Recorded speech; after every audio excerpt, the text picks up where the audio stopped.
Hello! Well, hello. I'm the first to say it this time. You are. Did I screw you up already? No. Okay. No. Great. Welcome to Needles at the Ready. I am Kevin. And I am Ray. Today is Saturday, March 1st, 2025. Whoa, and this is happy episode March.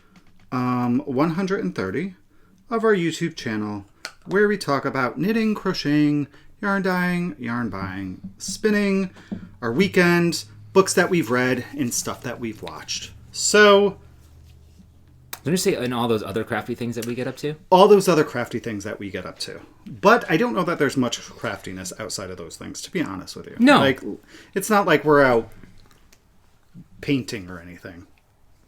That could be fun, though. No. It's all over my TikTok. It's really cute when the couples do the pictures of each other. Have you seen that? No, because I don't do TikTok anymore. Once the little, we're going to do a 12-hour TikTok ban went into play, I deleted it and I haven't turned back. I think that's really great of you. I got sucked back in. But I go down these rabbit holes.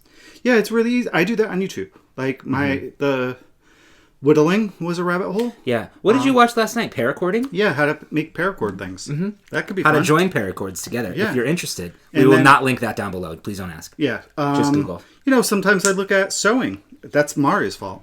I told her that. Yeah. I said, hey, Mari, when I watch you, I want to sew. Yeah, but her bags are very cute.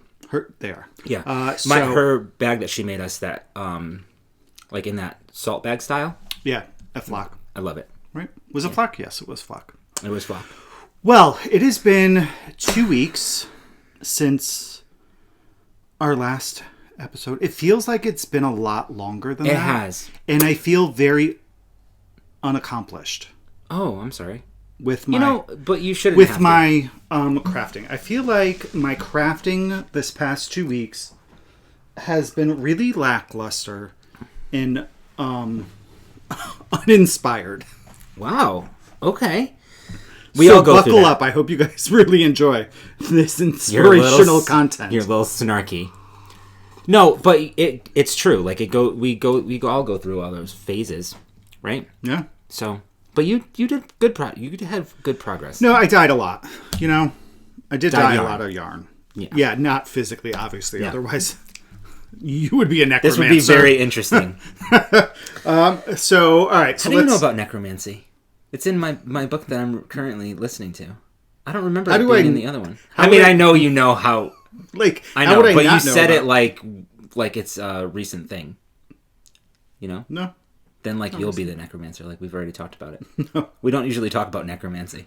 We actually don't usually talk. No, I'm just Yes, we kidding. do. I'm kidding. Oh, here It's we a go. We're show. gonna get those comments now that we don't even like each other. I know. We do love each other. We're very much happy. So what's going on over the last 2 weeks? Well, let's see. I think we only had really one big fun thing Yeah. that we did, and that was to visit our very dear friends in Rhode Island. I would say like our very good friends at Skane, but we have now very good Rhode Island friends just in general. And some are even from Massachusetts. Absolutely. Right, Jen? And you're a good friend. So we had a really great time. Mm-hmm. Is Annie from Massachusetts as well? I don't know. I feel like, or maybe she works in Massachusetts. I don't know. I don't know. Sorry, I forgot. Annie, call us. Let us know. Give us your life story. So if you watched the last podcast or follow us on Instagram, Kevin had a very large wholesale order that we brought over there. We are now, I was going to say we're now stockists. No, we're not. Stockists, We are stockists of Needles at the Ready Yarn. We are. But Skane Yarn Shop is now the very first stockist officially of Needles at the Ready Yarn. So it was really amazing to see they cleared off a whole shelf or, spot. Kind of like a grid wall, but not really a prettier grid wall. Yeah, it's pretty. It's a pretty shop. Pretty girl. And it was nice to see all of your yarn up there. We had a really great time. We hung out for the day in the shop. Yeah. We knitted. We chatted. And then, as per usual, we visited our regular dinner spot, which we We have a nickname for it. All Rhode Islanders do. You know, it's G-Bobs. We consider ourselves Rhode Islanders. We are. We're part-time Rhode Islanders. Yeah, we are. Rhode Island from a distance. I don't know. Anyway, I know that I get a smile on my face if you drive on 95. I'm sure the highways are the same, or everywhere. The signs are everywhere. But once we cross into Rhode Island, there's a little like catchphrase on the signs there that says, oh no, now I forgot it. Keep our roads clean or something like that. No, or, isn't it don't litter? Don't litter our clean roads. And roads is spelled RHODES. I always get a chuckle out of it. I thought it was really cute. Anywho, we went to dinner at G-Bob's, which is Greenwich Bay Oyster Bar. And dinner was an experience. Dinner was a great experience. It was it was full of martinis, which I don't usually partake in that many martinis in a night. I had an influencer. I think that we almost gave each other permission. You guys did, but you know what? We had so much fun. It was so much fun. We laughed a lot. Hysterical. Like, I had a little faux pas with our waitress, who is wonderful, by the way. Yeah, she's fantastic. Yeah, she's preggers. We love her. We're going to make her some things for her baby. I committed a couple of chickens, I believe, for her kids, her unborn children. I committed blankets, I think. I think you did, actually. So we have to get going. So yeah, while we were chatting, she is expecting, and as one is, your breasts become a little bit more. Well, there goes this episode. Sensitive and engorged. What? So, I just was having the conversation, and then I realized this woman doesn't know me, and I'm talking about her boobs, and so I need to clarify that I am a nurse, and this is natural for me to talk about. And so once her face was a little bit uncomfortable when I had mentioned that, if they get painful, you can place cabbage leaves over them. And her face was a little bit weird. And then when she realized I was a nurse, things were fine. But I tend to have loose lips with alcohol. That's true. Yeah. Great food. Great company. Yeah, really great laughs. A blast. Yeah. Huge thank you and shout out to Lori and Kevin. Lori is the owner of Skein Yarn Shop, if you don't know. Kevin is her husband. They put us up for the night, which was really nice. So Kevin drove us to and from the Oyster Bar, which is really nice. So they're great people. Everyone's great people. Yeah, it's obviously always a lovely weekend. And then breakfast the next day is Dante's. And that's lovely. We Angie, Annie, and Jen joined Kevin, myself, Kevin, and Lori for breakfast. Yeah, it's just a lovely weekend. It's so good. It feels so good. It feels like what else? I think it's just the regular things. Yeah.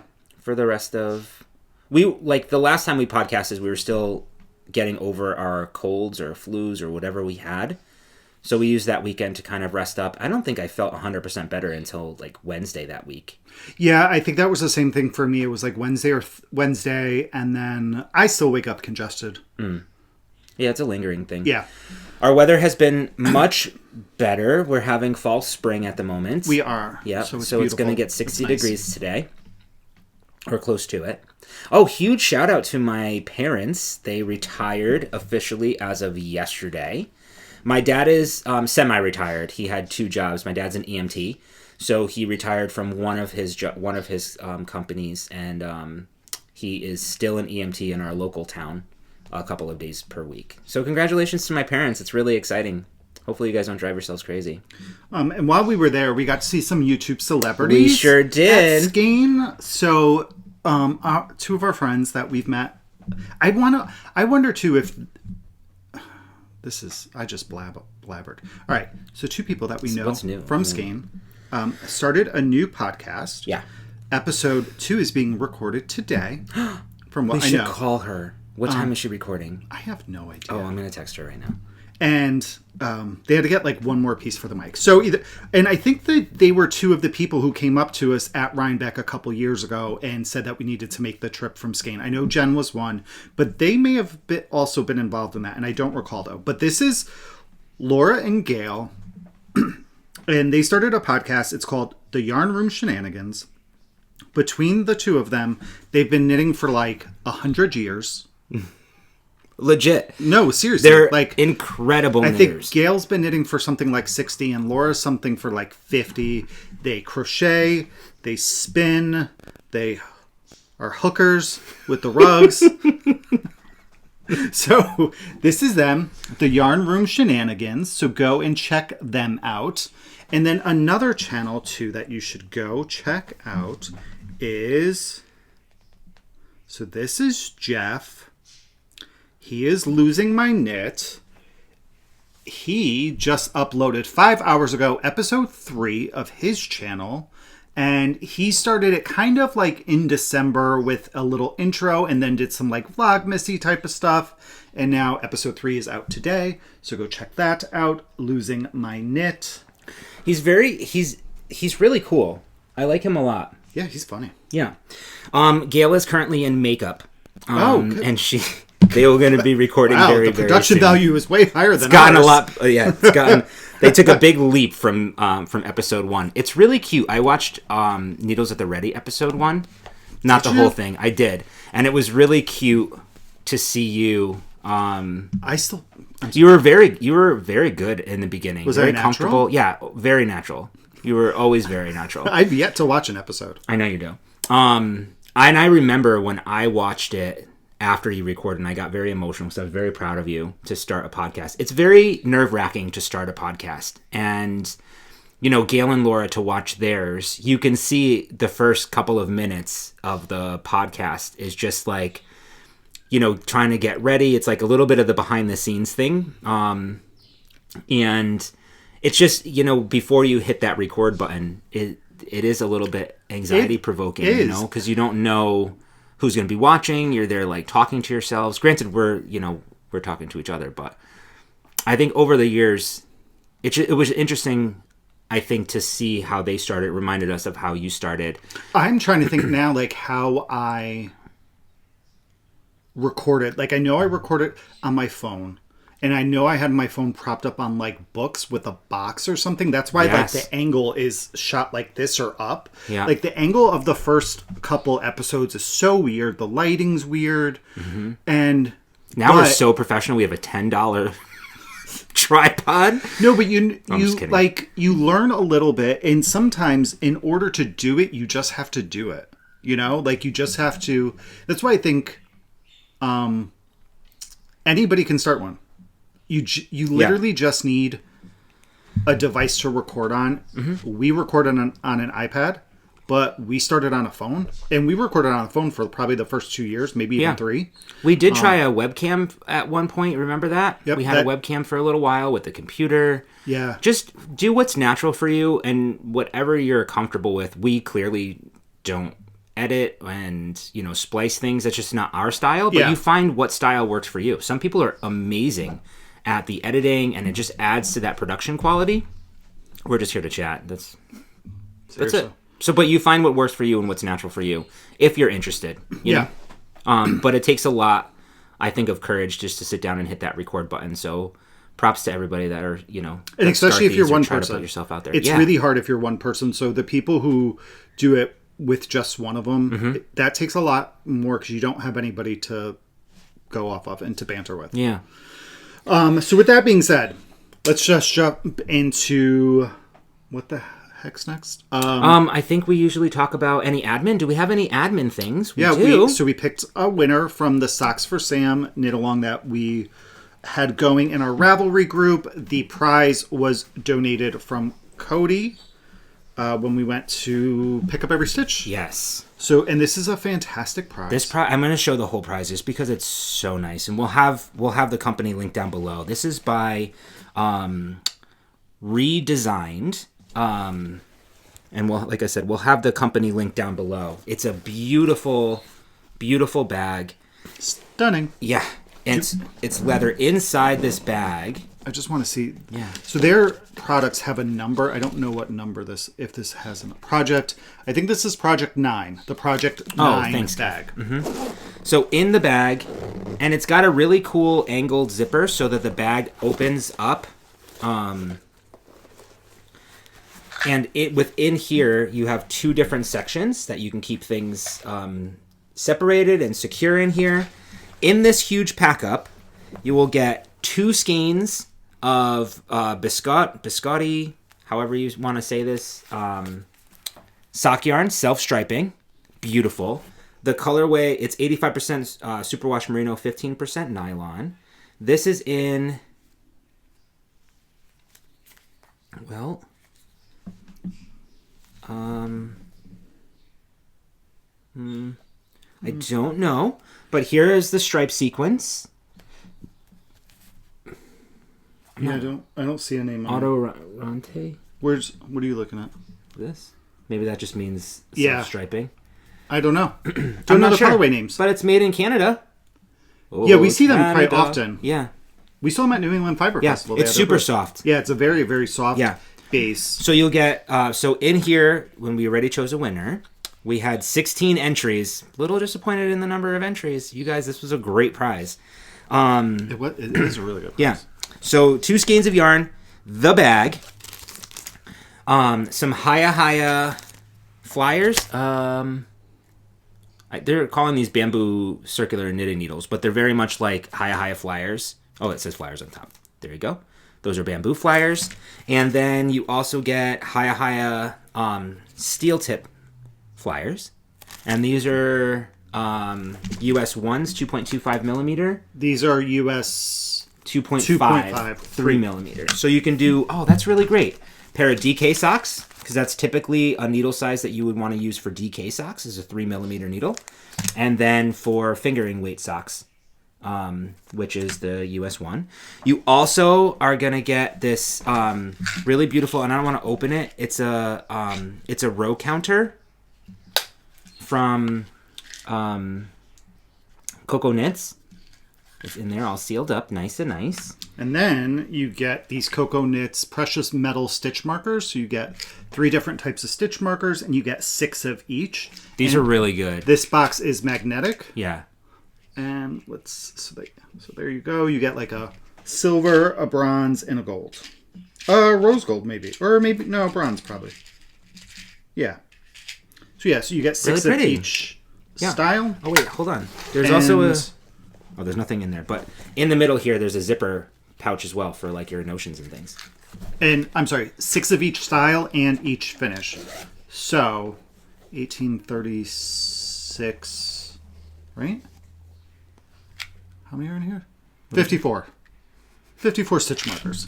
Perfect. So that's a beautiful pack up. And again, these bags are fantastic. Like I said, there was that zipper pouch in the middle. There's 2 elastic pockets on one side, and then on the other side, if you can see, there's these little like needle holders, crochet holders. You can put scissors in there if you want to.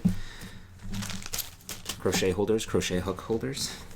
Okay, so are you all ready to see who our winner is? And this was on Ravelry.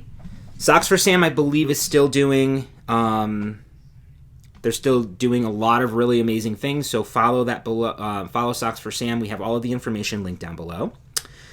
And our winner is Sandy Syrette on Ravelry. Sandy, if this is you, please reach out to us via email. Our email address is needlesatthereadypodcast@gmail.com, or you can link to our email by going to our website, needlesattheready.com, and send us a message that way with your address and your full name so that we can go ahead and send this over to you.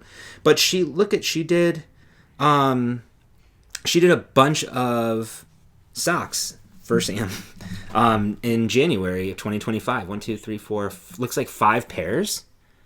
All different. She used her own pattern here. Looks like a heel flap and gusset. Looks like there's some color work, some striping. Really amazing.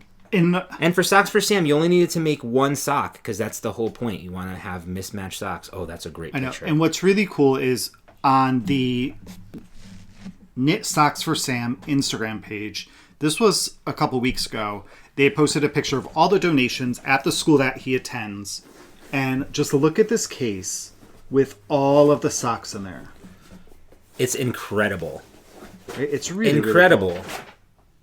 Really awesome. Yeah. So congratulations. That's that. We also have our From a Book Mal going on right now that we're partnering with Michael and Chip and Aaron from Piece for Peace and Fiber Hustle.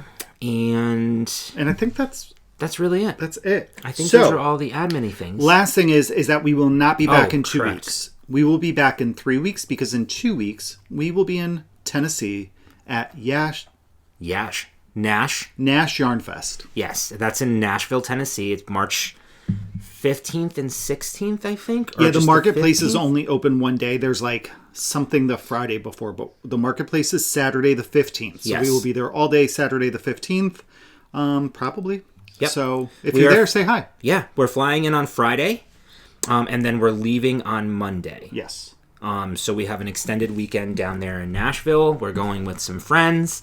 So you may see us out and about in the marketplace. If I'm sure we'll be out and about even after that too. So if you're also staying in Nashville, you may see us around. Yeah, you may see us around. All right, now that we've been recording for 21 minutes, why don't we talk about some knitting? Has it been 21 minutes? Wow, it has. Look at that. You talk too much. You too. All right, so I only have one FO. I have one FO and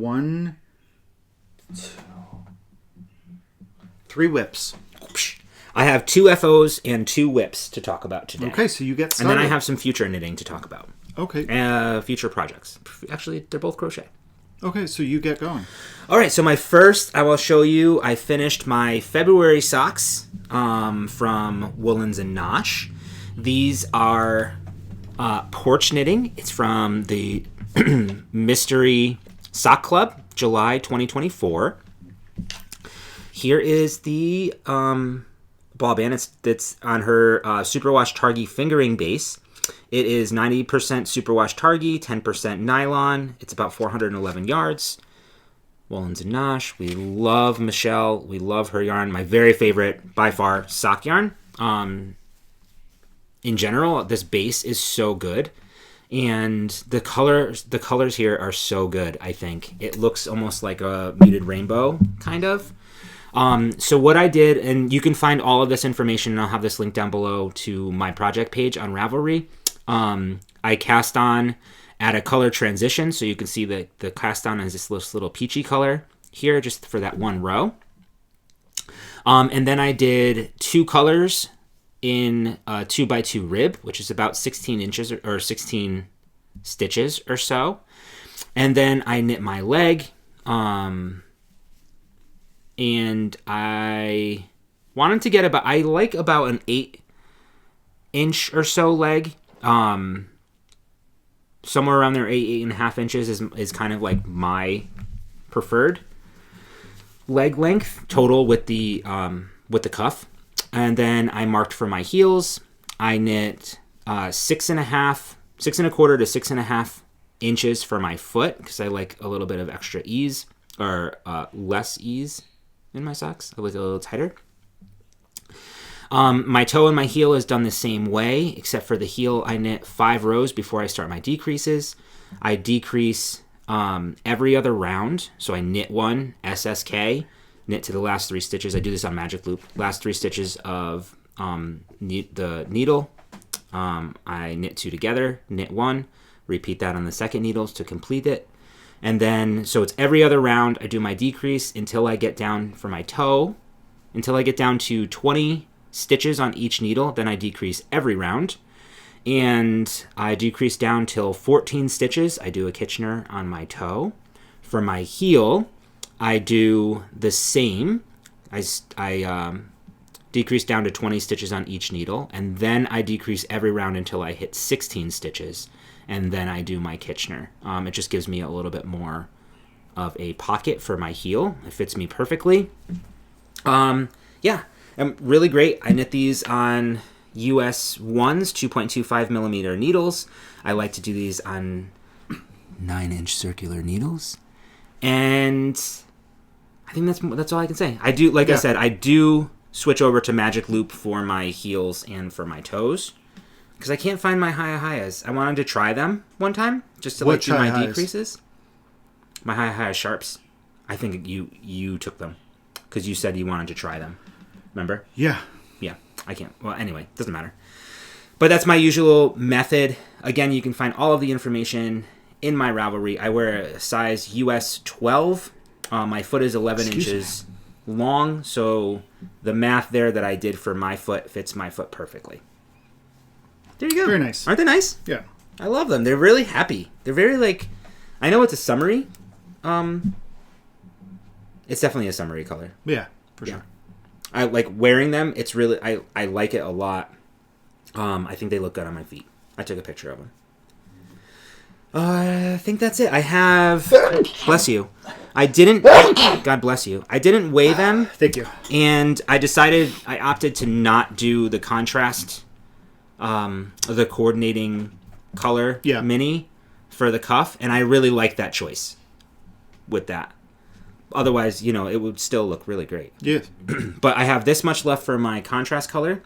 I didn't weigh them. And then this much left for the main color. So I do get a chance to use most of the yarn. Yeah, you used a lot of it. Yeah, for this. The size leg and everything really works out really well for me.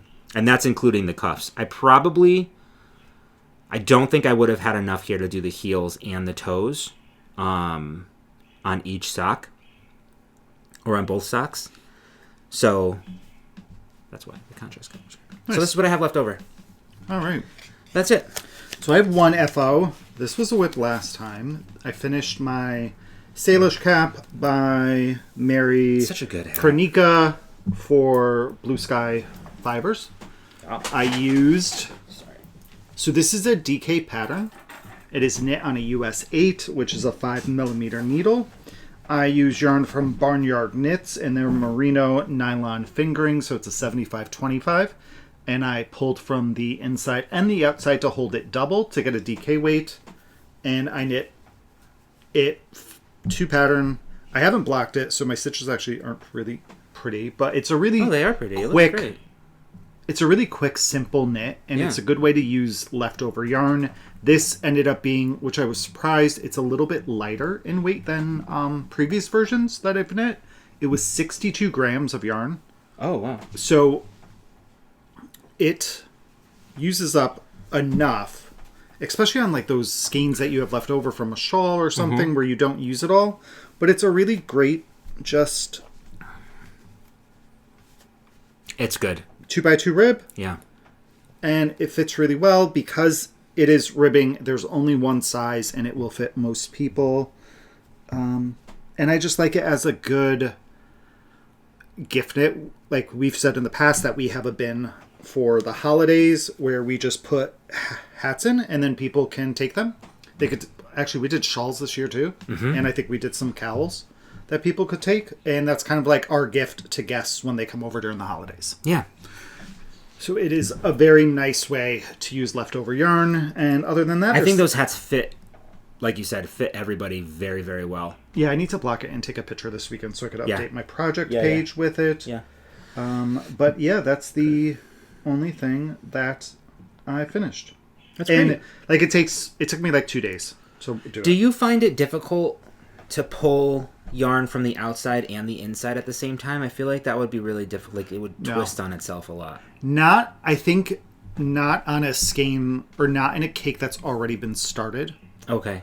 Because it's already loosening up a little bit. See. Yeah. And I mean, obviously if you keep it in like your bag, if you're using like a bucket bag or something that doesn't collapse on itself and it has a little depth to it, you don't really have to worry about it flying out or flying around. Yeah, okay, good point. But no, I don't find it from what I remember, I don't think it gets super twisted. And the reason I do it that way is I don't want to have at the end of it, if I'm doing one color, I don't want to have 2 separate skeins of leftover yarn of the same colorway. Or cakes, rather. I have a lot of questions. Yes. Is this the first time that you've done this pattern using the same color? Yes. Did you just say that already? No, I didn't. No, any other time that I've done it, I've held 2 different fingering weights together because I know that it takes less than 40 grams. So I sought out leftovers that were 40 grams or less to do that. But this one, I knew that from that cake, I had so much left over. Mm-hmm. I probably still have, I think, another 30 to 40 grams left from it because it was from my Stephen West shawl, and it was the second skein in it. So I barely used any. It's a great and that's color, why, and that's why I just wanted to try it. And because as a gift, some people may not like a marled look, or this color is just such a neutral color too. Yeah. You know, the creaminess with just the very light speckles in it. Yeah. And thank you to the viewer who told me what colorway this was, because I was looking for it in the last episode and I couldn't remember. But somebody did reach out and to tell me that the colorway was white pumpkin. Thank you all for paying attention. Seriously. You keep us motivated. And yeah, so that's it for my FOs. Fantastic. I have another one. Oh my god. Oh my goodness. It is the Cozy Classic Raglan by Jessie Made Designs. Is it Jessie Made Designs? Yes. Jessie Made. It is a Cozy Classic Raglan. Oh my goodness. It let me pull it up. Sorry, not ready. It's a very popular pattern. Kevin has knit 2 of them. And I love the way that yours look on you. Yeah. And it really showcases, I think, the yarn. If you can get a yarn in a really beautiful colorway that you absolutely love, I think a simple sweater design is perfect for that. So this is the Cozy Classic Raglan. I still have to update. I have a project page for this with my finished gauge and everything, but I have to update that page with some of the modifications that I made. I didn't make very many. So let me show you. I think it came out really nice. I love the colors. I love the little pooling that happens here. I feel like in person too, the color's probably just slightly darker. It's darker in person. It's like a very deep that's blown out. Yeah. It's a very like deep red. Brick red. Yeah, it's an orangey red. It's a rusty red, maybe. Yep. So I did the large size. Used all of the recommended needles with one exception. For the cuffs, I used a US 4 for the cuffs. What does it recommend for the cuffs? A US 3. Okay. I think in my small circular needle set from Chowgu, I didn't have. It only goes down to a 4. Okay. So I went down to the smallest size in there, and it's fine. It's actually perfect. I'm glad that I didn't go smaller. I did notice that the sleeves are it's very comfortable, but they definitely hug my arm. I don't think they're stretching anything out because you can still see, but you can. It definitely is fitted around the sleeves, I think. Right, so you would say that the body has positive ease and the sleeves probably have no ease. Yeah. So for my finished gauge, I actually am slightly tighter than what the pattern recommends. So I'm getting 19 stitches per 4 inches. I am getting row gauge, but stitch gauge, it calls for 18. I'm getting 19. So it's a little bit tighter of a gauge. The yarn I cannot say enough about. I don't have very much positive ease here. I would say you but have I think at it's least enough to let my belly kind of get. I would say at least 2 to 4 inches. You would have somewhere maybe between 2 to 4 inches of positive ease, right? Yep. So so for the modifications, I did. Oh, let me show you the yarn. Sorry, this is Red Stag Fiber. In their Manor collection, the Polworth and Masham blend. So it's 75% Polworth and 25% Masham. It is DK weight, 246 yards per 100 grams. It's the Yorkshire DK base, and the colorway is Brick Tavern. Beautiful, beautiful yarn to work with. I blocked it in warm water, actually. And I will say there wasn't any bleeding. And I'm very surprised with the red. Yeah, that there wasn't any bleeding. Red dye tends to bleed. Yeah. So again, modifications. I did for my raglan. You can see here, the pattern calls for you to do your raglan increases right next to each other, so back to back. And it's just a make one. It's just it's a lifted increase or a knit front back. It might be knit front back is what the pattern called for. So what I did was 3 stitches before the raglan marker, or 2 stitches before the raglan marker? 2 stitches before. 2 stitches before the raglan marker. I did my raglan increase by using make one rights and make one lefts. And then I left 1 knit stitch in between each raglan marker. So I made one right, knit, slipped the marker, made one knit, made one left. So it gives me a little bit more of a pop for the raglan there. I like the look of that. Yeah, I like a thicker better. Looking raglan than just the For my body, detail. I think the other way is it looks more. This way I think looks more structured. The other way I think looks more like softer almost. So depending on the yarns maybe that you're using, if you want a softer look as opposed to like a bolder, more structured look, I would go with the raglan increases recommended in the pattern. But I really wanted the bold look. It gives it more of a. It's more defined. More defined. Thank you. And then what I did for the decreases, because I noticed that the sleeves were looking like they were going to start getting a little bit tighter down here. So I cut out about 4 decrease rounds. And so for my size, I think I'm repeating it 17 times, the decreases. And the decreases happen pretty quickly. It's like every other round.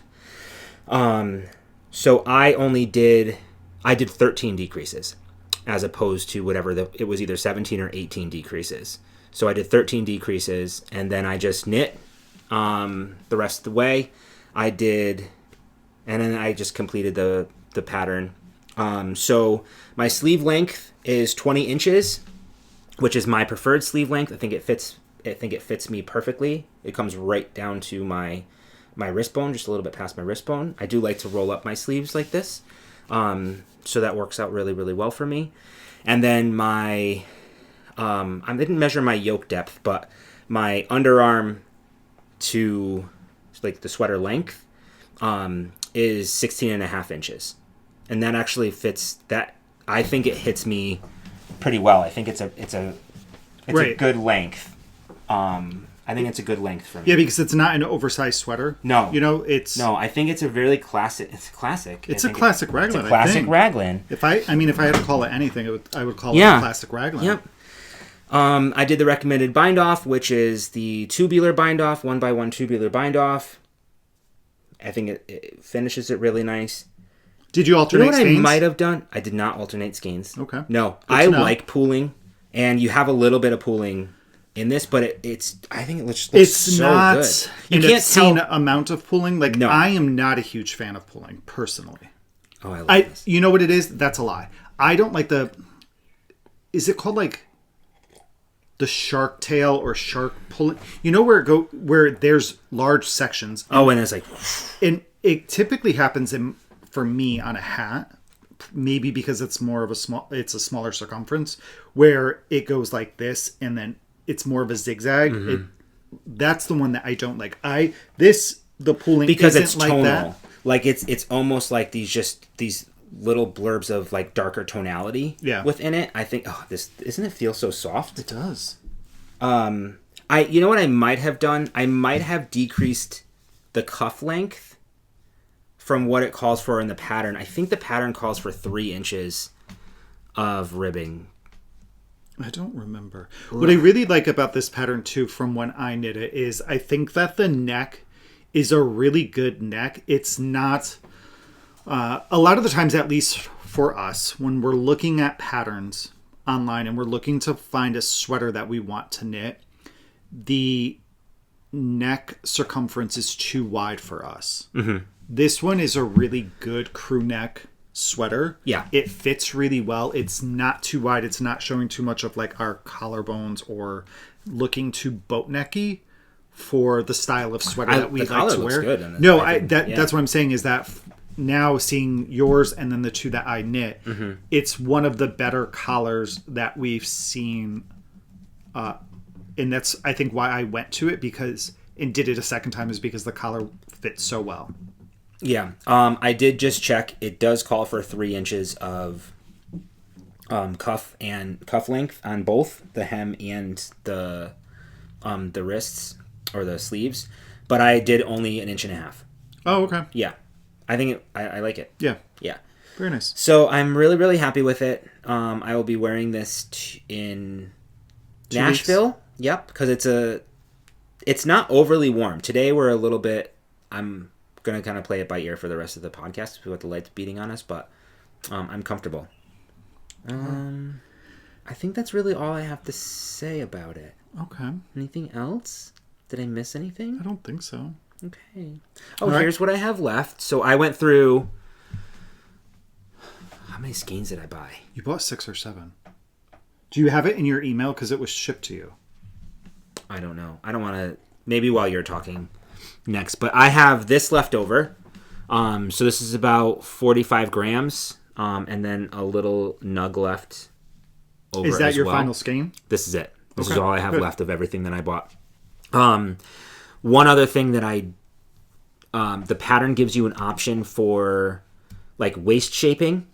I did not do any waist shaping whatsoever. I just knit it straight. Oops. So it's great because the pattern is it does include things like that and to really alter it to fit your body. So I really appreciated those options. And the other thing with the pattern is it does call for a much shorter body length. So it does. We both obviously extended ours to fit our bodies better. Full sweater length. Yeah. I don't see a crop in my future. No, me neither. I don't. But you never know. I didn't see knitting in my future a couple years ago. So True. who the hell knows? Good point. Good point. That's all I have to say about that. I took some pictures this morning. I put those on Ravelry. Good for you. Mm-hmm. I'll make an Instagram post. So that's all our FOs. That's all our FOs. So now we're going to move on to See you later, whips. everyone. And I have 3. How many whips do you have? 2. All right, so I'll start, I guess. Yes, please. All right, so my first one will be a spin. Yay. I'll just update you guys on this. This is yarn from this is fiber from my Into the World It will be yarn. It will be. My monthly club. This was the November 2024 shipment. It is 70% Shetland and 30%, I think it's Tussa. Silk. Or Tussa. Tussa or Tussa?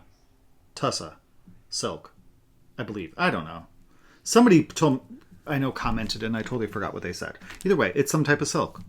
I will say, I don't know that this is my favorite Okay, I love way the honesty. Go that for it. the silk is blended. Mm-hmm. I do have one that, like another blend like this, where the silk is blended the same way and it's chunky. There's larger pieces. So this is what the color palette is, and It's wild silk. it is wild Collected silk. in the wild. And I'm trying to see if I could show it. So you can see it Collected in the forests of like India. here. This large section is the silk. So it's in there more like chunky. It can make it a little more difficult for me to draft, but this is what I have so far. This is the first, actually that's a lie. This isn't what I have so far. This is the first finished bobbin. I'm hoping to get a DK weight. I may get a worsted from what I've seen. But we have some oranges, which you don't see in here really. Orange, purple, some blue. The white that you see is the silk. So I have some green in here.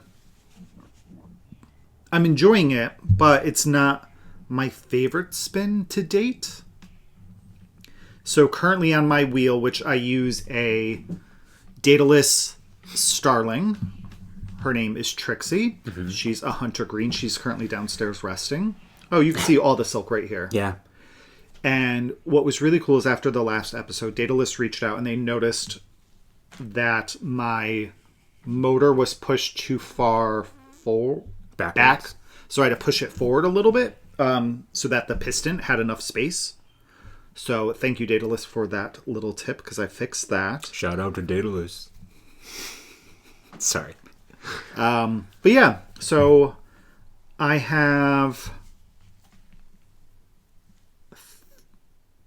3 more of these little bumps to spin. I split the braid in half, and then my first half I split in 2 and spun it from end to end so that the color repeat was the same. So I think it went green, blue, purple, orange, and it kind of just repeated all the way through. On the second half of the braid, I split that into 8. And then those I am spinning from end to end.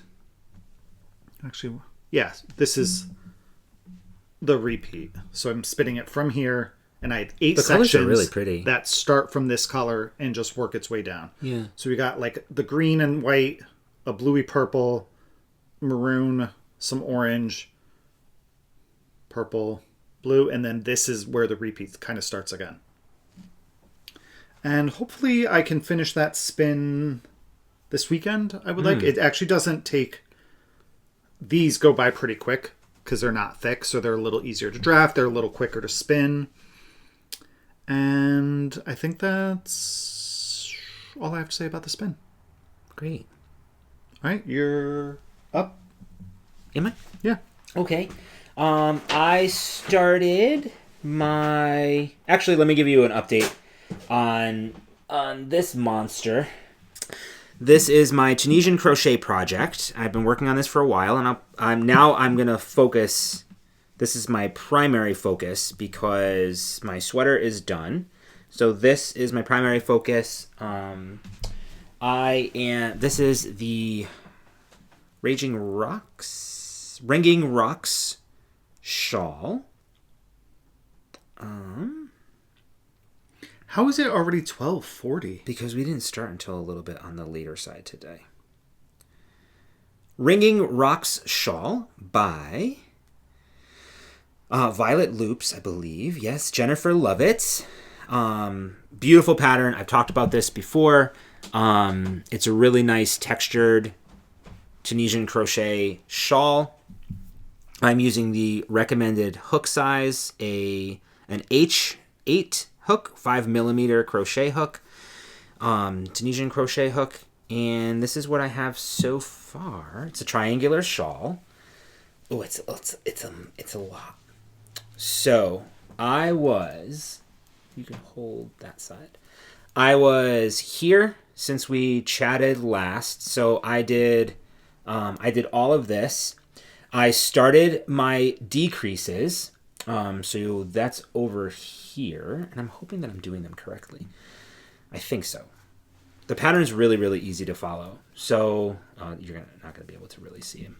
But I started my decreases here, and I'm doing the 3-color fade using the 3 yarns from Stash. They are here's another crochet hook randomly. Can I ask a silly question? I would love for you to. Yeah, please. Your decreases happen on the different side of the shawl than your increases do? Nope. So your increases are here? Nope. My increases are on the other side. Oh, what are these markers for? Oh, so glad you asked. So the pattern is really, really... Oh, sections. Sections. So that you know, because it's a... Fade? Nope. What's the balance? Because it's symmetrical? A symmetrical shawl. Yeah, it's to make sure that you're matching your fade and the number of rows that you're doing within that fade to the other side. Gotcha. Yeah. So this marker here marks the longest row in the shawl. Okay. So now everything else is going to be, decreased down, which would make things go a little bit faster. So I am currently working on this yarn, which is from Fiber Optic Yarns in their cashmere base. It's 80% superwash merino, 10% cashmere, 10% nylon. The colorway is Sedona. I believe. Yeah, Sedona. Just really, really pretty tonal, like orange, burnt orange. This colorway is from Fangirl Fibers. It is 80% superwash merino, 20% nylon, and the colorway is Let the Wookiee Win. And then my last color, which is going to be my last color, which was my first color in the shawl, is this beautiful one. And this is from By the Moonlight Studio. The colorway is Ray. I had won a Instagram competition or something, and she dyed a colorway specifically for me. She asked me what some of my favorite colors were. And this is 80% superwash merino and 20% nylon. And yeah. Very nice. Yep. So these are the three colors. Yeah, obviously you saw them in the shawl, but I thought that they worked really well together. And they're fading nicely. So there she is. Very and here's nice. the texture. If you can see. What is it? Lattice stitch? Yeah, it's a lattice stitch. I just want to make sure I'm holding it up enough for you guys to see. So that's that. Very nice. Yeah, it's super squishy. I can't wait for it to be done so that I can wrap it around myself. I was hoping to have this done also by Nashville, Oh. but we have 2 weeks left, and I'm a little bit slower on this because this is my first time doing a large Tunisian crochet pattern. But it's super easy. I'm not able to watch a show that I have to pay attention to with any crochet, never mind the Tunisian crochet. Yeah. So that's been a little bit of a struggle for me. So that's that. Well, at least now we're watching something that we've watched before. Yeah, but I kind of forgot about it. So I know, I started. I don't know if you realized I was working on this when we started the show And then last you moved over to night, socks. and then I had to move on to socks because I was like, I can't. Right. I can't function. All So right. who cares? It's not a competition, right? Right. Right. All right. So my next project is living in my Bink waffle bag, Living on a which prayer. is actually ridiculous that it's in here because this bag is huge and I have a pair of socks in here. I almost got that same bag when we were at But Skane. no, you can't. This is my January God socks. forbid we're matchy. Seriously. I love this colorway. Me too. This Love is it. the January socks from Woolens and Nosh. This, I believe, and I left the tag downstairs, is if hibernating is wrong, then I don't want to be right. 100%. And it's this beautiful... It's mountainous. It is. So you have some browns. You have a sage green, like a teal green, couple different browns here, mossy green, and then you go right back into that sagey green. It's such a beautiful colorway. Beautiful. I actually just have to I just have to do my toe, and then this one's done. So I had intended to finish these for February, so I really have to buckle down and get them done ASAP so I can start my March socks. So I'm knitting these. You should try them on circulars, small circulars. I don't faster. like. No, I don't like. You know what? There's a couple things. I don't like small circulars. I don't want to have to worry about a beginning of round because I'm so used. Like this is my beginning of round. One needle. So I'm good there. And then I don't want to have to switch out to do my toe, and then to do or a heel. No, we're not doing that. If anything, I would do flyers because that's more magic loop like. I did knit magic loop at dinner.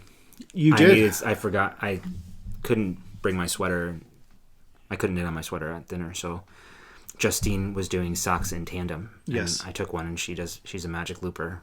I thought she was perfect, but I guess that's okay. We all have our thing. So, these are knit on Chaogu, red lace, US 1, 2.25 millimeter. I cast on 64 stitches, and this time I did what might be my new favorite cuff. I wish I had done this. So I cast on using German twisted cast on, and the cuff I'm doing this time is a 2x1 rib. Can I move this? Yeah, and I just kind of like... I like it too. I like the way a 2x1 rib looks. Me I think too. it looks really clean. Yeah. So I've seen this on two places. This cuff is Mari over at Colorado Knitter. She does it because she does the Summer Lee Sock Club. So I believe I've seen it there. And then Summer Lee, who is the sock designer, has her own YouTube channel, and I believe I've seen it there. So what I did is we have Summer Lee's The Sock Project book. In it, she has some different cuffs that you can do, and one of them is a 2x1 cuff. So depending on your cast on, she gives you instructions on how to do that, because it is an odd number of stitches most of the time. So she tells you how to get there, if you need to decrease or increase stitches. So I just pulled this out to figure out what to do. And yeah, I love the colorway. And then this is the mini. I did use the mini for my cuff, which is 16 rows. And this is the mini. So It's really nice, Kev. It's very neat. You're absolutely right. It's a really neat cuff. Yeah. Right? Yeah. Yeah, it really looks great. Yeah, I really like that. I think that's going to be my go-to cuff now. Yeah. I do like a 1x1. I wasn't really a fan of a 2x2, but this one I really like. I like the look of it. So we'll see how it fits. Michelle, do you have another one of these you want to send us? No, she doesn't. You actually could get a pair of shorties out of what I typically have. That sounds great, because I love these. I think so, because I'll actually show you on the next one. This is probably one of my favorite colorways she's ever done. Because I believe I've knit, if I'm not mistaken, this is like either 8 or 8.5 inches, my leg. Oh, wow. Mm-hmm. And then my foot, I do 5.5 inches. Yep. From where I'm going to put my heel to where I'm going to do my toe. So I typically have a good chunk of, which you wouldn't think so, because we knit ours. You technically only knit an extra inch on yours. But I also do 72 stitches. You do 64. Oh, you do 72. And so you would do, between the two socks, that's an extra 8 stitches and an extra 2 inches between the two socks, typically. Mm-hmm. That's why you use it much more. So so that's that. I'll actually work on that this weekend and just finish that toe and cast on the next one. Great job. Thanks. Yep. All right, you're up again? Okay, I also started a pair of socks. These are my March socks. I did, not that I cheated. You can't cheat in your own knitting. I started these right after I ended those. So I started these the weekend we went to Skane because I needed to have something. I cast on actually in the shop. Did you? Yep, I cast on in the shop while. You caked it up there. While I was checking. Oh yeah, I caked it up there. Duh. I couldn't wait. So this is also an acquisition. This is the February colorway, which came like literally 2 days before we went to Skane. Yeah. So the colorway is called Adrift on an Inland Sea. This colorway is so freaking good. It's good too. Mm-hmm.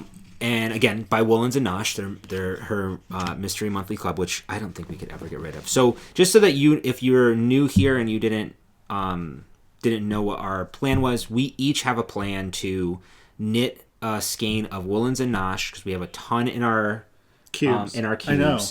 So our job is to I know my next one actually already. I have to pick one after these. So we're going to be knitting a skein of Woolens and Nosh socks every month each to kind of go through our stash. And I already failed. Work it up. It's okay. Second month of the year. No failed. February was a short month. That's it. Yeah. No, it was fast. February went by really fast. 100%. Again, whatever. It's all good. Who knows how long it'll last, but we want anyway. So and then each month we get a new shipment, and we're alternating who gets what shipment. So I got the February shipment. Kevin will get the March colorway. I'll get the April. This way, back and forth. So anywho, this is the February 2025 sock. This is living in one of my new favorite bags by Matterroot. A lot of people love that bag. Oh my god, I know, it's so good. All right, and here's what I have so far. I'm almost at the point of my heel. Isn't it good? It's such a good colorway. What? It's really good. Yeah. What I love is when Michelle sometimes will do thinner stripes. Yeah. And kind of change things up a little bit. Because this is only a 4-color repeat. 5 if you count the black stripe. Right. Or, is that black? Yeah. But it breaks it up. It looks really cool. Yeah, it's a really good Yeah. And color. The mini, is a really nice, I would call this like a blue, like a tealy blue almost, like a denim-y blue. Good for you. What do you call it? Gray. No. Yeah. Okay, gray, but it has some blue in it. You cannot say that this doesn't have blue in it. It's like a bluish, greenish gray. Go get blue. Where are your glasses? They're downstairs. It's a blue. I think this is blue. Yeah, go for it. Okay, so this is a denim blue. I'm just kidding. It is blue. It's a gray blue then. Whatever. It looks bluish, grayish blue. Anywho, what? Shut up. So I'm doing. I haven't even said anything. I'm doing the. What did I do here? So I did 15 rows of a 2x2 rib, German twisted cast on, and then I started with the black stripe because I think it looks really cool, kind of separating that. Yeah. Right. And the gray of the cuff is very. The blue of the cuff. Yeah, the blue cuff is really close, if not the same as the blue that it starts with. The gray. What? That's gray. I'm just kidding. Go for it. I can't. So you're saying, you just said that gray is close to that blue? I was joking because you called this blue. It's bluish gray. But I think they're the same color. Yeah. This one might be slight. No, they're the same gray. Mm-hmm. But I like that black stripe. Separating the blue and the blue? Yeah. Yeah. Separating the grays. So I still have a lot of work to do, but I kicked off the month very strong. It's only March 1st, and look how much I gotten done. Look at that. Far. Wow, you're such a speedy knitter. It's because we've been watching a lot of TV. We've been watching a ton of TV. Yeah. So those were my only two projects that I've been working on since I finished my sweater, which I just finished my sweater last weekend? Was it last weekend? I think so. Yeah. Okay. All right, I have one last whip. Is living in my beautiful sister bag. Look how fun. Isn't this cute? It is. I would have gotten one there of a different style, but I didn't. I wasn't a fan of any of the interior patterns on it, or the patterns that were available are patterns that we already had. So this is a really good example of how much yarn I have left over after using Woolens and Nosh. Mm-hmm. So I had cast on the Litmus cowl. Yeah. By Jude Harper. Yep. Right. So it's a free pattern on Ravelry, and it's listed under Amy Florence, but we will have it linked down below so you can see. But it's Jude. So this is some of Woolens and Nosh that I had left over after knitting a pair of socks. And this is... That's leftovers? All of that? That's a ton. Leftover from my... Cabin something? Not rustic cabin. Is it my January socks? Wait. No, they're mine. This is from mine. No, this is the winter. The winter. The collab with Garçon. So this is... winter. I hadn't do my winter yet. So, looking at this, I still get to go. I just finished green. Yeah. I have a full repeat, and I'm going back to green. Wow. So this is how much I have left over after doing a pair of socks. And I kind of like the broken stripes, to be honest. It's funny. I was just going to mention that. So last time I showed it, I was here. Yeah. So I've done all this because I wasn't sure if I wanted to continue with the broken stripe of the white because this is the thin stripe. Yeah. But I do like the way that it looks. Yeah. It looks almost like, what does it remind me of? Not like a Morse code, but something like that. Something similar. You know what this actually... I don't know... Oh, man. There's a computer game that I used to play when I was a kid. Like, before, a child. And you had to dig the sand. Oh, this is starting to sound familiar. Right? So you had... it would drop? Would the sand drop? Did you have to dig sand to get to, ladders and go down? Was it Lemmings? It wasn't Lemmings. No. Something runner or running? Digger. No, wasn't it just called Digger? I don't know. It kind of reminds me of that. I feel like... I don't know. I don't know why. I just kind of feel like it reminds me of digging through something. The short stripes. But yeah, I like this. So my plan with this is when I'm done with a pair of socks that I would just add the color and attach, because you just do this. You do a provisional cast on and you just knit in the round until it's whatever length that you really want, and then you Kitchener them together. And this is being knit on a US 4, which is a 3.5 millimeter. I think I cast on 120 stitches, if I'm not mistaken, and I'm just going in the round. So I think it would be a fun little double wrap cowl. Yeah, I think it was just called Digger. No. It wasn't? No, it's like... Dig Dug? No. The person almost looked like a stick figure from what I remember. Like, it's really old. Wasn't this? No. Huh. No, it wasn't a cartoony looking character.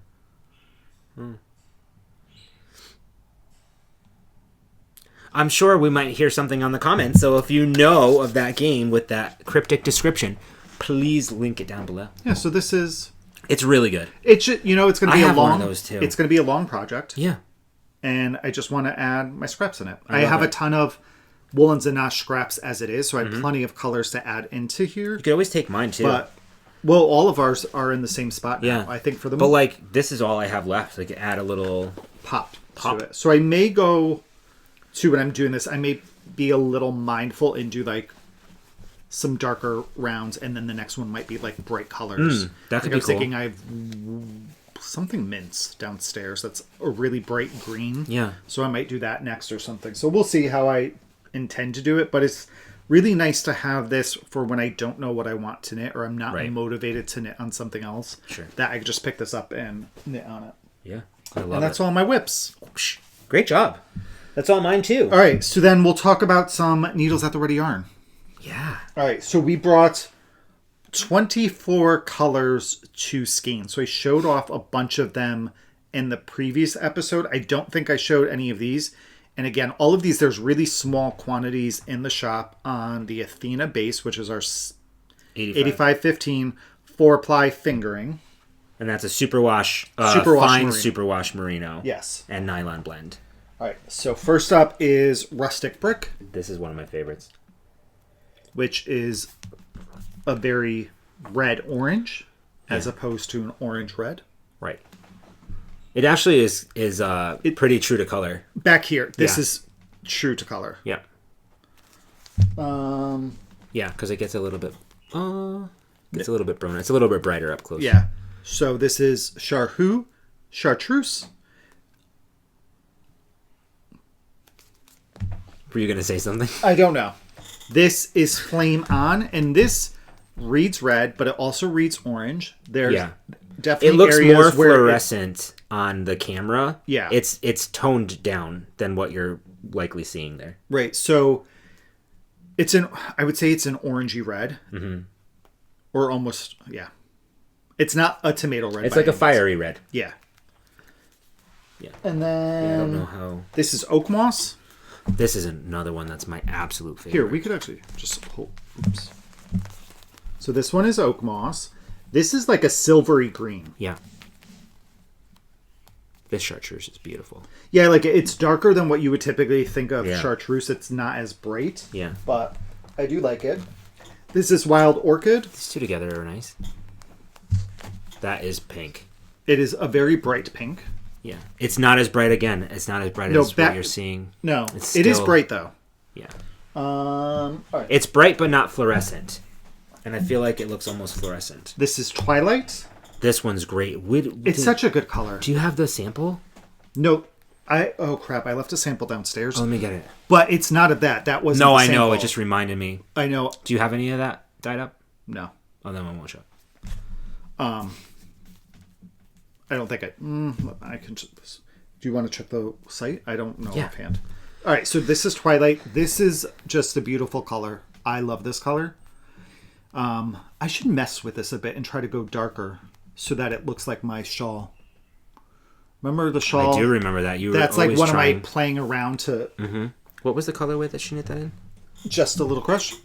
It's just a little crush. Just, hold on. Oh, yeah, I could probably just search for it. Yeah, just go up. And then this is Shady Pines, which is a dark tealy green. Another, this is a popular color too. On a DK.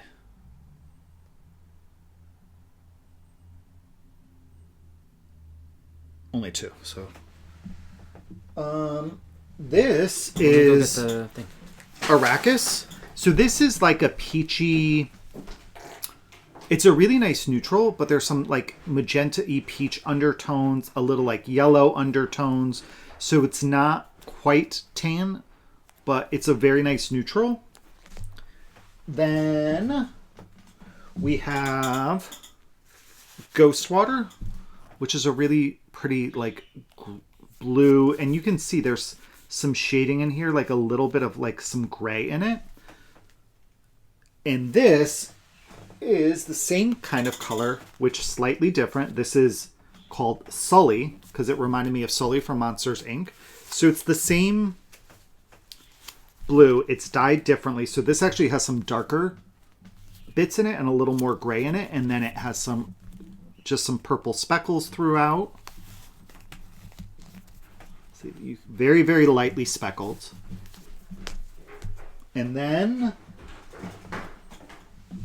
this one is Florals for I think it looks great. Florals for Spring, groundbreaking. And this has a really, like, I love this section here. But then you have areas of this green. There are little bits of this color in here, because that's how I came up with this color, because I saw it in here first. This really nice little like lilac-y purple. You have some pink and you have some white in here. This is I really like this color. This was a fun one to dye. And then last one I can show is, this is Monsters U.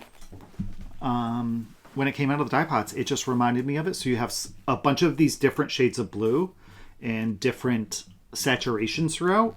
And you have some green speckles throughout as well. And so it's just a little crush. And this is a sample that Jen knit for us, and we picked it up while we were at Skein. It's the Love Note. This is the Love Note by Tin Can Knits. What do we think? It's really good. It's good. Yeah. Do I have it on backwards? No, I don't think so. Maybe? Yes, probably. It looks like it. Okay. Hold on. You have to... It's really soft. It is. It's a really... For 75-25 base, and I don't think 75-25 bases are naturally rough anyways, but it is... No, now it's on backwards. Now it's on backwards. Now so it's that was the right backward. way. You had it on the right way. Yeah, I don't have boobs, so I think it maybe... It takes it into account. A lot of boob talk today. I'm so sorry. I'm a nurse. It's okay. I'm just kidding. It's actually really comfortable. Do you want one? Are you going to knit yourself one? No. But it's really comfy. So yeah, so this is It's Just a Little Crush. It's cute. And I know she knit the large. It's a really good pattern. That's by Yeah. Tin Can Knits. Yeah. And then last to show, what was really fun is in the past... Look how pretty. I do like dyeing that too. Yeah. You know, there are some colorways pretty. when you dye that you're like, this isn't my favorite one to dye, but that one's a fun one to dye. Yeah. Jen, thank you so much. Yes, thank you, Jen. Really, really amazing. It's beautiful.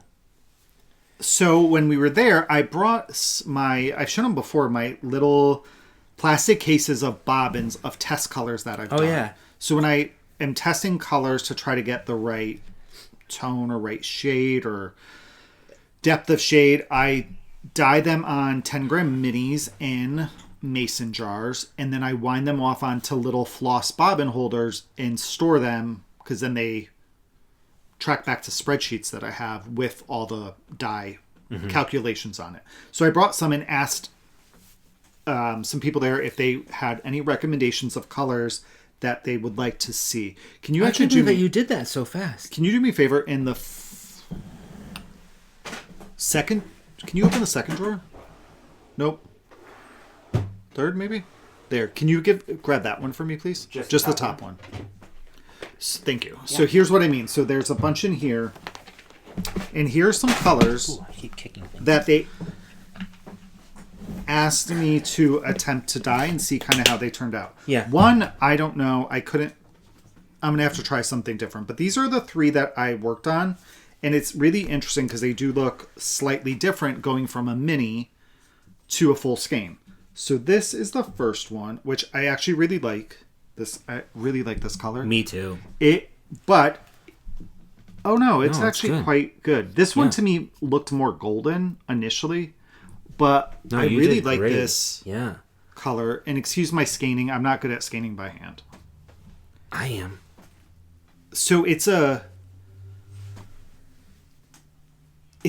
I want to say it's a toffee color. I agree.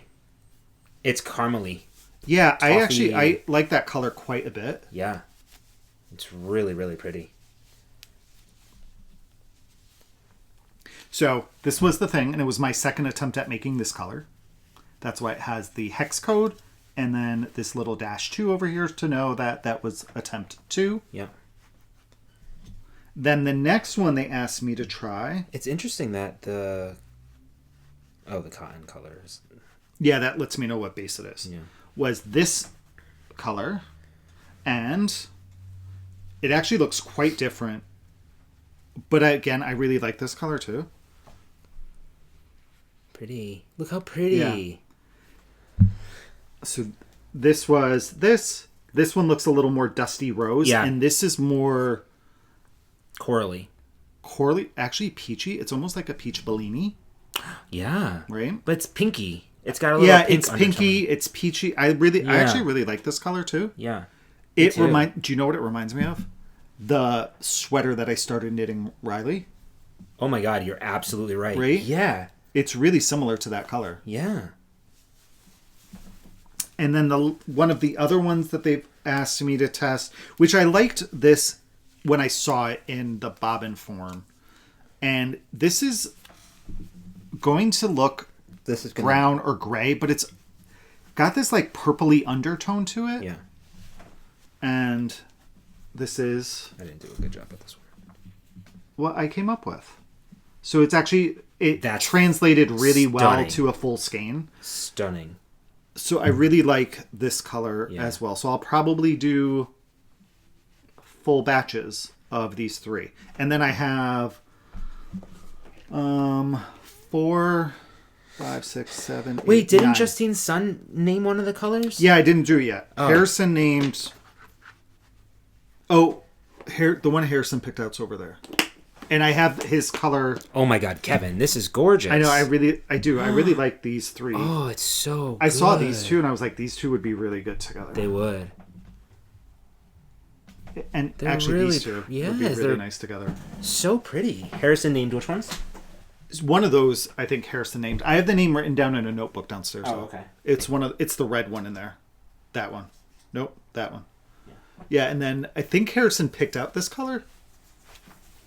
And he named it. I told him how I come up with some of my names, and he did that himself and gave me the name for this one. So I'm going to test this one this upcoming week.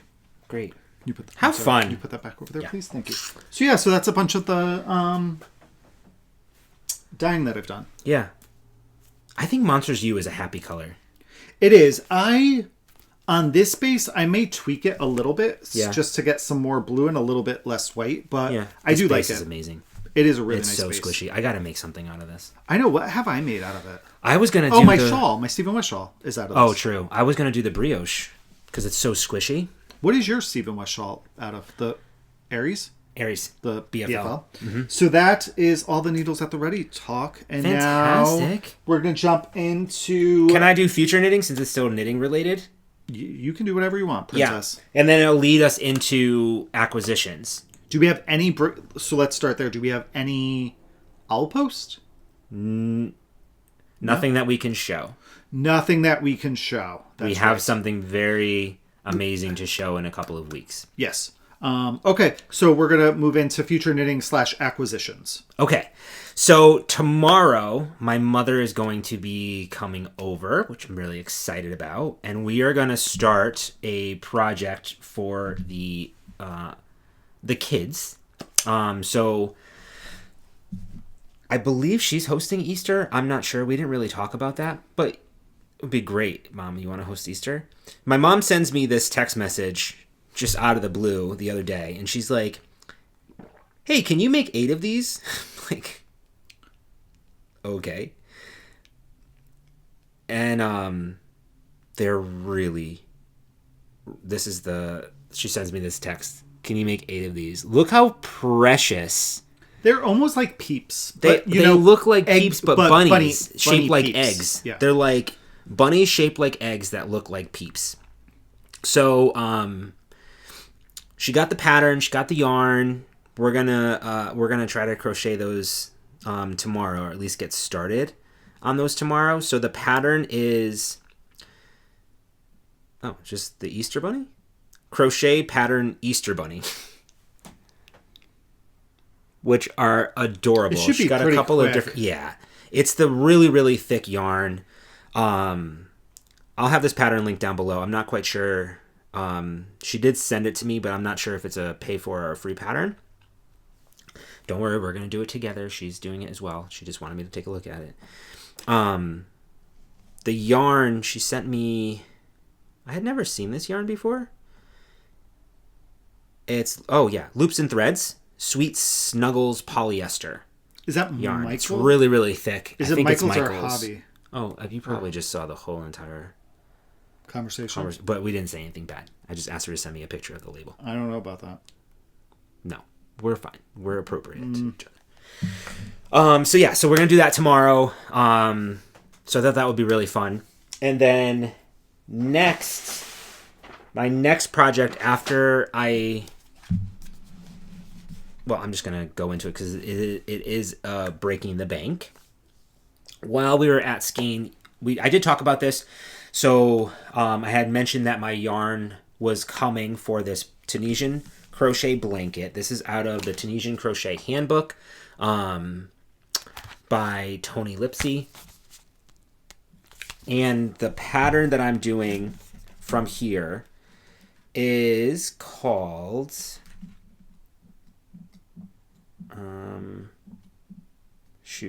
where's the... By the way, this is an amazing... Oh, that poncho looks nice. The Hudson Tassel Throw.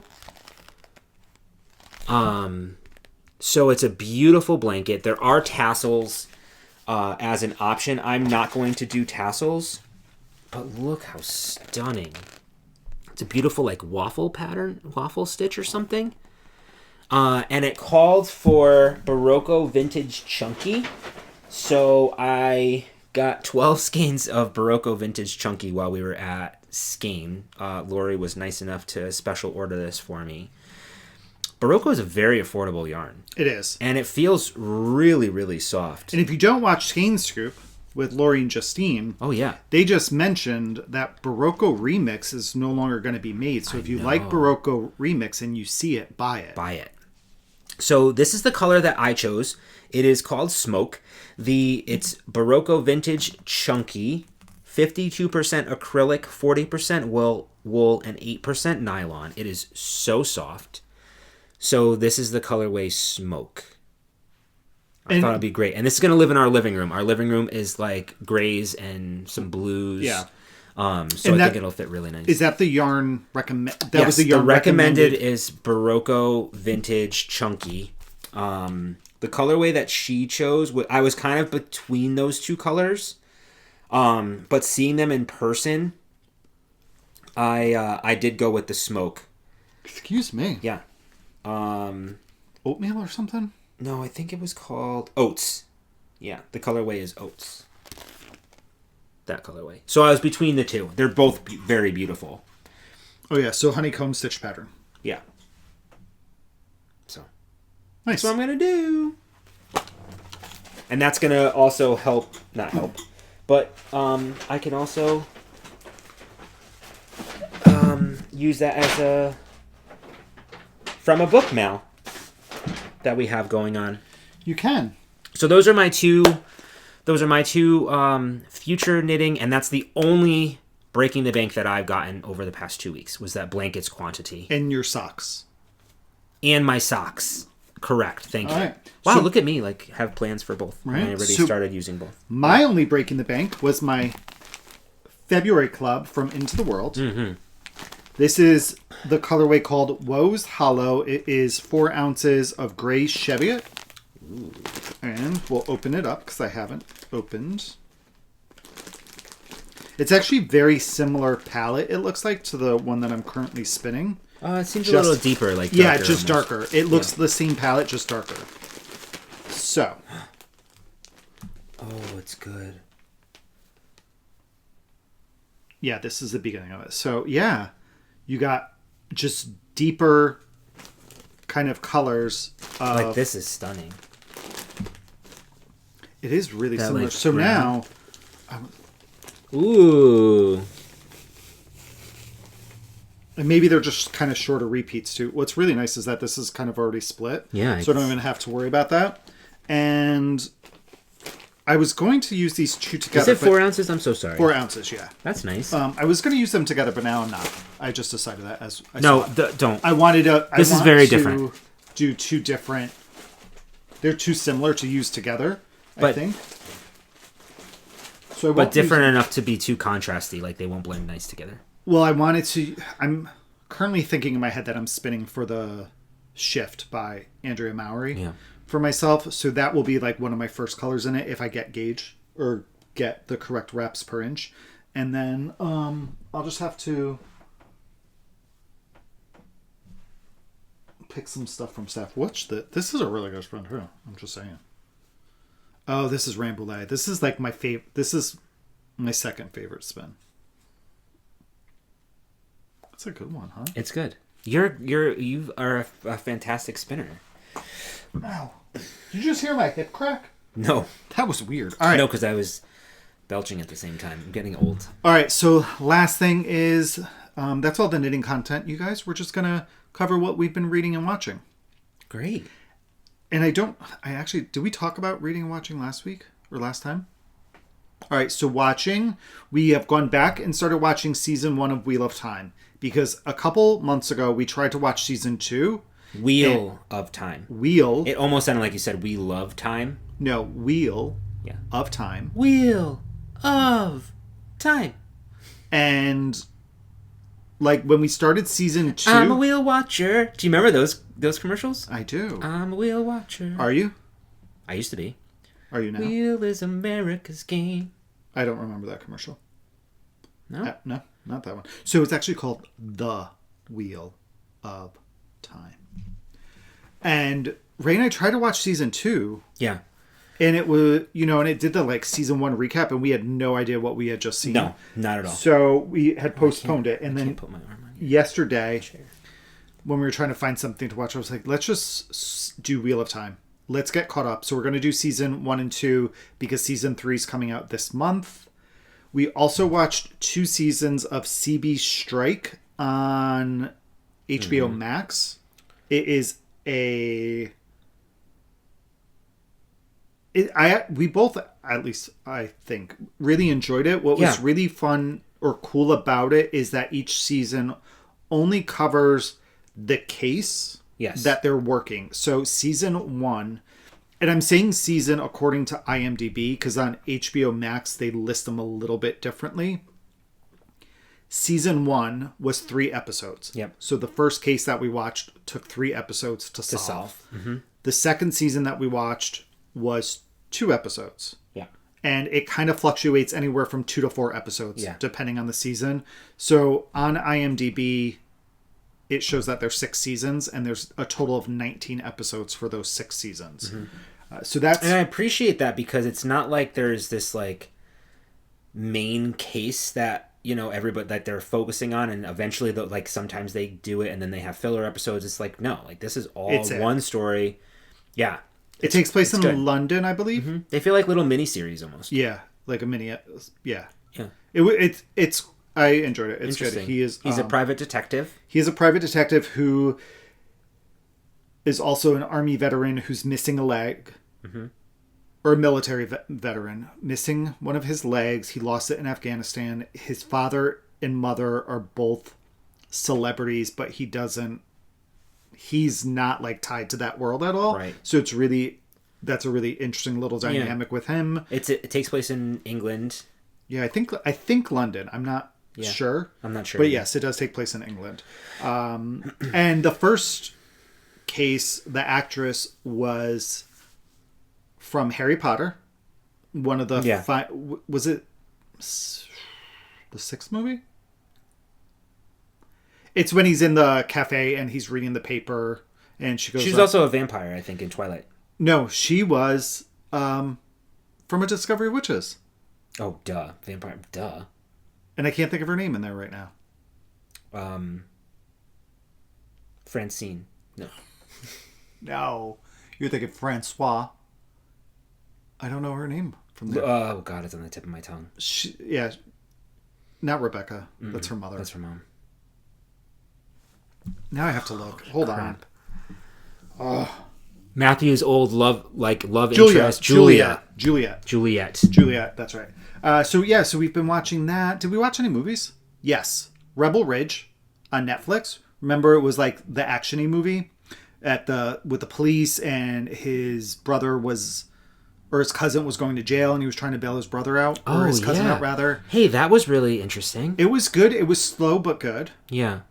I feel like, I don't know if we talked about that. The actor was really good looking. He had beautiful eyes. Yes, he did. Yeah. So I enjoyed that, and I think that's the only movie, and I don't know what other shows we've watched. Yeah, no, I agree. We watched... some Vikings. We've been watching, still kind of like sprinkling that in. We've been listening to a few stories from Mr. Ballin quite a bit. Yeah. We do those are good fillers. They are. We've been watching, Tony and Ryan.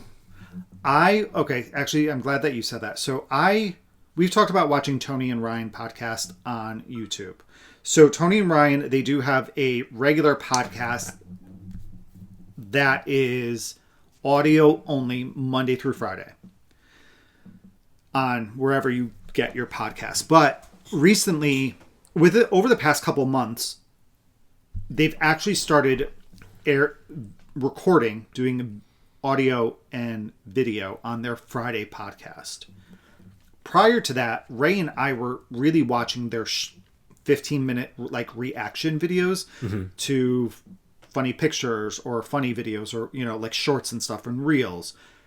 Their actual podcast, I just kind of binged them here and there.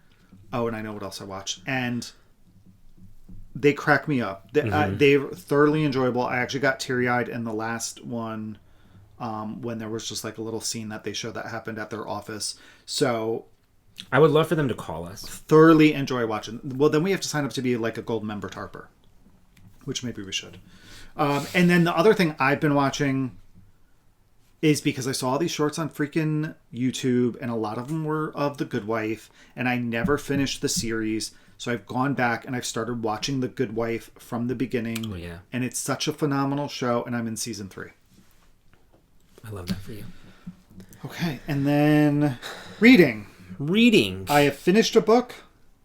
I finished 2. That book is Onyx Storm by Rebecca Yarros. It is the 3rd book in the Empyrean series, and I loved it. Loved every bit of it. The first 100 pages or so took a little bit to get into because I didn't remember book 2 all that well, but really enjoyed book 3. I also finished Onyx Storm, and I liked it. You didn't love it? No. You're mad at the end? Well, I'm a little bit... No. I set myself up for failure because I didn't read the first 2 books again. So much happened in book 1 and 2, and they introduced so many characters that... excuse me. I had a very difficult time... I had a very difficult time understanding who they were talking about, and they mentioned so many names. I'm like, okay, well, who's that again? Who's this again? I asked Kevin one night. I was like, who is this? And he was like, it's so and so. I'm like, oh my god, that's a main person. I had why couldn't they just say? I don't know. I don't know if it was because I read in small increments, which I usually do at nighttime. Yeah. I did find about the last quarter of the book, I was like, oh God, I cannot put this down. Yeah, for sure. But the whole lead up, I was very confused at some points, and I was just like, it was just hard to follow. I think I need to read all three, like in succession, to fully appreciate book 3. So as of right now, it's like a 3.5 to 4 stars for me, only because at some points I just felt like I wasn't on board and the train was moving without me. Yeah, I loved Violet's growth a little bit more. She's she's no longer like the reluctant leader. Right. You know, she's coming into her own a little bit more. More confident. Yeah, I loved that we got... Do I call him Riddick? Riddick? How do you say his name? R-I-D-O-C? I say Riddick. I think I call him Riddick too. Yeah. I love that he was featured more. He's always been more background. Mm-hmm. I think that in the 3 books, there have been other background characters who have stepped kind of to the front differently, and this was a really good moment for him in the series. I did like that other dragons were being featured as well. And like at one point in the book, and I don't remember this happening in book 1 and 2, and it might have, they had towards the end, actually, yeah, at the end, the last, I want to say maybe 5 chapters or 6 chapters or so, they were moving back and forth between characters and characters' points of views, and they were dragon riders, so you hear their conversation with their dragons and understand a little bit, like see a little sneak peek of what their relationships are and some of the other dragons' personalities, which I thought was that part. I thought was kind of cool because we've only seen, I think, from that point from Violet's perspective, and maybe a little bit of Xaden, but not as much, right? And then. But that was interesting. Yeah, and so that's... maybe closer to 4 stars then. Especially the last, for me, the last half to quarter of the book was great. Yeah. And then the only book that I've been reading is... Can I just say that the ending, though? Yeah. No spoilers, but the ending is a humongous cliffhanger. It is. And you're like, F you. You are. Especially knowing that the next one's not going to come out for like 2 years. I know. And I do know now, too, that prior to book 4 coming out, I will have to reread book 3. 100%. I have to read all 3. So I've got to set myself up like 3 months before it comes out. So I am currently reading book 3 and... we're like samesies. The Bound and the Broken series by Ryan Cahill. This is a crazy... I don't know how many books are going to be in this. I think 4 total, so I'm kind of stoked about that. Book 4 comes out this month, if I'm not mistaken. Maybe you'll finish this one before you... This current book is 1,400 pages, so it's quite a lot. Yeah. This is continuing our... This is a high fantasy series. It's incredibly detailed and so much world building and character building. There are a lot of characters in this series. Our main character, I call him Callan. Mm-hmm. I think I say Callan or Kaelin. I call him Callan. I think I say Kaelin.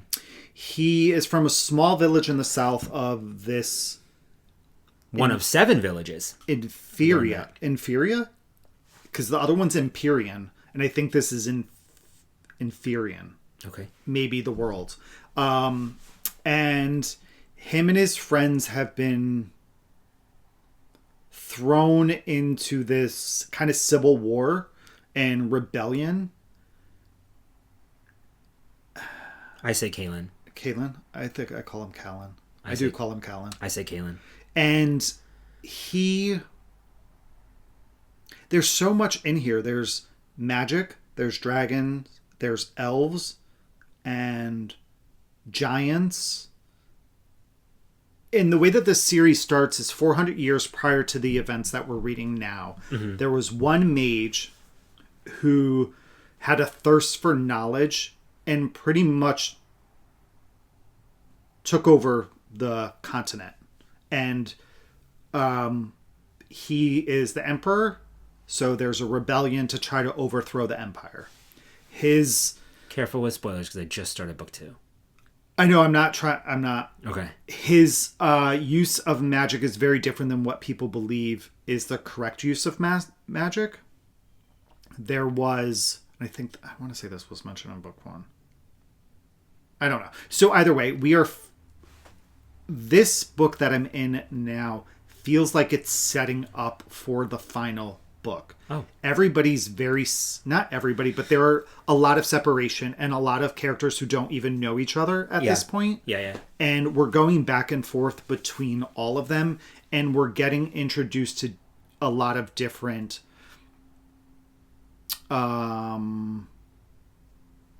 groups and different rebellions, because none of these cities kind of are even really connected. So, but we're also learning about, there's also druids in the book. And giants. And so it's really, dwarves. really, really interesting. It's really well written. It's very detailed. And I don't know that I've actually met a character that I dislike. And I feel like there's already a lot of storylines being written for redemption of some characters and for possible betrayal of others. Oh, okay. Well, I started book 2 just last night. What I appreciate about book 2 is that in this book, they have the first chapter is a kind of a catch-up with the world. Not just what happened in the previous book, but how we're here now. Who the king is, and blah, blah, blah, blah. Just kind of a refresher. Really high level, and the author even says this is a high level, quick catch-up. So I just started the book last night. I finished that chapter, so now I feel ready to kind of jump back in. And I agree with Kevin. I think that there's really good world building, and I think that there's a lot of potential here for me to look at the series as 4 to 5 star series for me. I'm also listening to on Audible the 13th Paladin series by Torsten Weitze, and I finished book 10. Nope. I finished book 10. Yeah. The Forest of Ire, and I started, and I'm almost done with, to be honest with you, The Green Sea. So I only have a few books left in the series, but I have headfirst into the series is one of my absolute favorites. 5 out of 5 stars so far on all of these books. I love the characters, the world building, the same thing that Kevin was just saying about the other series. So when I'm reading and the second book is called Of Darkness and Light. So to go back there, I feel almost like I'm cheating on Arn and his world with this series, because there are a lot of similarities with the different types of, with magic, and there's no dragon. There's talk of dragons. Anyway, there's a lot of crossover, it feels like, for me. So I'm like, I can't like you the best because I am committed to Arn and his world. Does anybody ever do that? No. Where you feel like you're cheating on another book series? No. If you do, comment down below. I don't think I've ever felt that way about a book series. Yeah, I kind of do. I don't know. I don't know. Maybe because I'm reading both at the same time. But or I'm comparing, for example, in book 1 of this series, there's a giant wolf pine, a pet wolf. Arn also has a pet wolf. Arn is from the 13th Paladin series. He is the 13th Paladin. No spoilers. But I couldn't help but compare that wolf to... I can compare, but I don't... And so I'm like... Not comparing my attachment to a character, but compare... for instance, Callan reminds me very much in his story of what's his face from the other the dragon book that became a movie that everybody hated. You know what I'm saying? No. Me neither. I actually just hold on. What dragon? Oh, yes, Aragon. Yeah, like I like that movie. I enjoyed the movie the until I read the book. Then I read the book and I'm like, well, this movie's trash. Yeah. But yeah. The character arc is kind of similar, and right. what happens is very similar. Right. But I don't like one over the other. Gotcha. And I don't compare my attachment to them, just their arcs. I definitely am comparing because I am so attached to the characters in the 13th Paladin series. I feel like I am one of them, and I... Don't start cosplay, okay? We're not what a great idea. No, it's an awful idea. Awful idea. I should see if there's a 13th Paladin cosplay. Don't do it. That would be great. I love it. The characters in the 13th Paladin are fantastic. I love every single one of them. At one point I did get emotional. Like I got teary-eyed. I was like laughing. You know, like sometimes I don't know. This could just be me. Like I'm listening to this book and something happens and then like I laugh at it and then I start like getting teary-eyed because I'm like, oh, I just love Cullen so much. You know, like whatever. I don't know. Anywho. No, I've definitely gotten emotional reading books. No, yes, emotional when there's an emotional thing that happens, but there was no emotional thing that happened. It was a happy thing, and I just like laughed at it, and I got like teary-eyed. You probably just needed like chocolate or something. Probably did. It was, yeah, maybe. Anyway, that's all. That's what's been happening in my literary world. I've also been doing homework, and I have one more assignment to do for this class, and then I only have 2 more classes left. Nice. I know. All right, ladies and gents, that is it for this. So again, we will not be here in 2 weeks. We will be back in 3 weeks. Yes. So find us in Nashville. Yeah, if you're in Nashville, stop and you see us, stop us and say hi. Should we get cowboy hats? I feel like we need one. Who knows? Maybe. We'll see. So until then, we hope that you guys have some... It's not a great fortnight. A great thrice night. Thrice weeks. And we'll see you in thrice weeks. And we hope you enjoy crafting. Bye, guys. Bye.